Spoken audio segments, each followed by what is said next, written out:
yang tetap semangat ya dalam belajarnya. Bertemu kembali dalam pembelajaran IPA materi getaran dan gelombang bersama Pak Riki, SMP Islam Kunir. Sebelum pembelajaran kita mulai, mari kita melihat terkait dengan capaian dan tujuan pembelajaran serta profil pelajar Pancasila yang terkandung dalam materi ini. Tolong disimak ya. Pernahkah kalian melihat bandul dan bekas bergetar? Pernahkah kalian bermain gitar?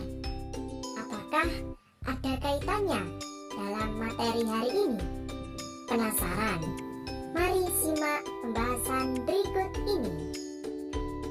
Dari gambar tersebut, kita bisa melihat bahwa terdapat bandul dan pegas.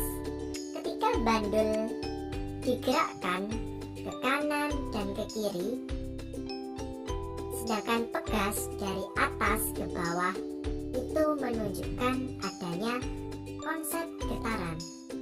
Lalu, apa yang dimaksud dengan getaran?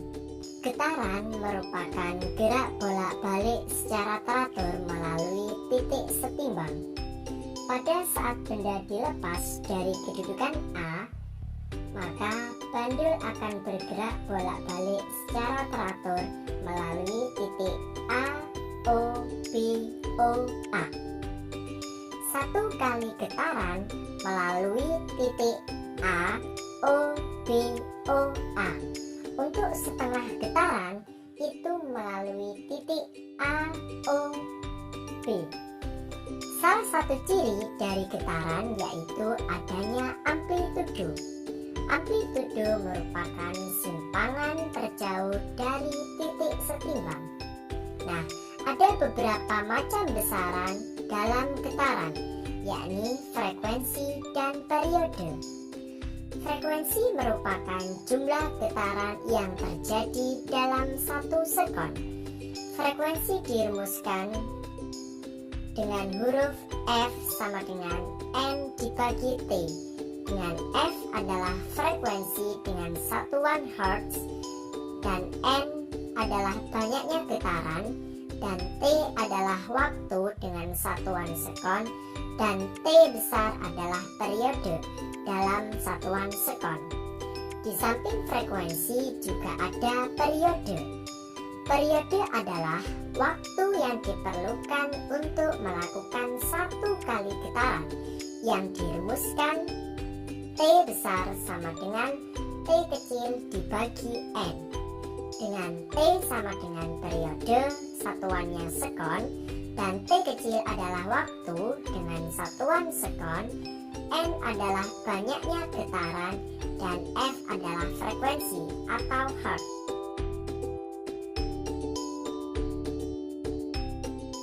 Selanjutnya, bagaimana hubungan antara panjang tali dan periode? Panjang tali itu dapat mempengaruhi periode karena hubungan panjang tali dengan periode bandul itu berbanding lurus. Semakin panjang tali, maka periodenya semakin besar, dan semakin pendek talinya, maka periode akan semakin kecil. Begitu ya anak-anak?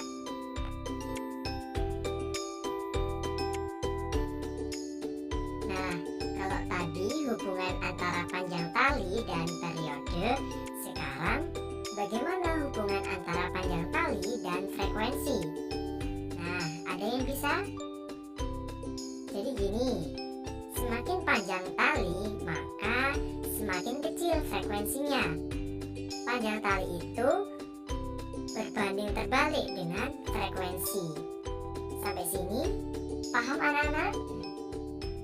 Nah, dari penjelasan tadi kita bisa menyimpulkan bahwa faktor-faktor yang mempengaruhi periode getaran bandul yaitu ada panjang tali, banyaknya getaran, percepatan, gravitasi, simpangan, dan waktu. Begitu ya anak-anak? Nah, pembahasan selanjutnya anak-anak yaitu mengenai gelombang. Pernahkah kalian melempar batu ke dalam kolam atau sungai? Apakah muncul suatu gelombang? Lalu, apa yang dimaksud dengan gelombang? Gelombang merupakan getaran yang merambat. Pada perambatan gelombang, yang merambat adalah energi, sedangkan zat perantaranya tidak ikut merambat, hanya ikut bergetar saja. Paham ya? Oke. Gelombang itu banyak macamnya. Berdasarkan medium, gelombang dapat diklasifikasikan menjadi dua, yaitu gelombang mekanik dan gelombang elektromagnetik. Gelombang mekanik yaitu gelombang yang membutuhkan medium perantara. Contohnya gelombang tali, gelombang air, dan gelombang bunyi. Sedangkan gelombang elektromagnetik yaitu gelombang yang tanpa memerlukan medium perantara. Contohnya yaitu pada gelombang cahaya. Sedangkan berdasarkan arah lambat dan arah getarnya, gelombang dibagi menjadi dua, yaitu gelombang transversal dan gelombang longitudinal. Gelombang transversal merupakan gelombang yang arah getarnya tegak lurus dengan arah lambatnya. Contohnya gelombang tali dan gelombang air. Ada beberapa istilah dalam gelombang transversal. Bukit gelombang, yaitu lengkungan ke atas, atau dalam gambar A, B, C, dan E, F, G. Lembah gelombang, yaitu lengkungan ke bawah, dengan gambar C, D, E, dan G, H, I. Puncak gelombang, yaitu titik tertinggi atau dalam gambar B dan F. Dasar gelombang, yaitu titik terendah atau dalam gambar D dan H. Amplitudo, yaitu simpangan terjauh atau dalam gambar BB aksen atau DD aksen. Begitu ya. Selanjutnya ada gelombang longitudinal, yaitu gelombang yang arah getarnya sejajar dengan arah lambatnya. Contohnya pada gelombang bunyi. Satu gelombang longitudinal terdiri dari satu rapatan dan satu regangan.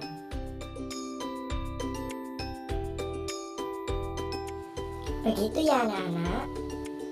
Selanjutnya anak-anak yaitu rumus gelombang. Yang pertama, mencari frekuensi sama dengan N dibagi T. N merupakan banyaknya gelombang dibagi T waktu. Hal ini mirip dengan rumusnya getaran. Sedangkan untuk mencari cepat rambat gelombang yaitu V sama dengan lambda dikali F. Atau bisa juga cepat rambat gelombang sama dengan lambda dibagi periode. Sedangkan untuk mencari periode yaitu waktu dibagi banyaknya gelombang. Nah, selanjutnya Pak Guru akan memberikan contoh soal berkaitan dengan getaran. Sebuah bandul digetarkan selama 1 menit sehingga menghasilkan 40 getaran. Berapa periode bandul tersebut? Pertama kali kita harus menuliskan terlebih dahulu apa yang diketahui di dalam soal. Diketahui T sama dengan 1 menit. Ingat, satuan menit itu adalah detik atau sekon. Maka 1 menit dirubah dulu menjadi detik atau sekon, yaitu 60 sekon. N-nya itu sama dengan 40 getaran. Yang ditanya adalah periode yang dilambangkan dengan huruf T besar. Maka ditulis rumusnya yaitu T besar sama dengan T kecil dibagi N. Sehingga T sama dengan 60 dibagi N sama dengan 40. 60 dibagi 40 sama dengan 1,5 sekon. Jadi periode bandul tersebut adalah 1,5 sekon. Nah anak-anak, selanjutnya kita akan berlanjut ke contoh soal gelombang. Sebuah gelombang merambat dengan kecepatan 340 meter per sekon. Jika frekuensi gelombang adalah 50 Hz, maka panjang gelombang tersebut adalah titik-titik. Caranya sama, kita harus menuliskan terlebih dahulu apa yang diketahui dalam soal. Diketahui V sama dengan 340 meter per sekon. Selanjutnya, F frekuensi, yaitu 50 Hz. Yang ditanya adalah panjang gelombang yang disimbolkan dengan lambda. Maka jawabannya adalah V sama dengan F dikali lambda. V-nya sama dengan 340 yang merupakan kecepatannya ya. Sedangkan F-nya itu adalah 50 dikali lambda. Maka lambda sama dengan 340 dibagi 50, sehingga hasilnya 6,8 meter. Jadi panjang gelombang tersebut adalah 6,8 meter. Paham anak-anak? Nah, agar kalian lebih paham lagi terkait dengan konsep getaran dan gelombang, maka di sini ada beberapa latihan soal. Silakan kalian kerjakan di buku tugas kalian masing-masing ya. Nah, di samping latihan soal, di sini ada LKPD, lembar kerja peserta didik. Mari kita berpraktikum. Silakan kalian bentuk kelompok, lalu kerjakan LKPD yang ada pada barcode dengan cara scan barcode tersebut atau menyalin link yang sudah ada. Selamat mengerjakan dan tetap semangat. Sampai sini paham?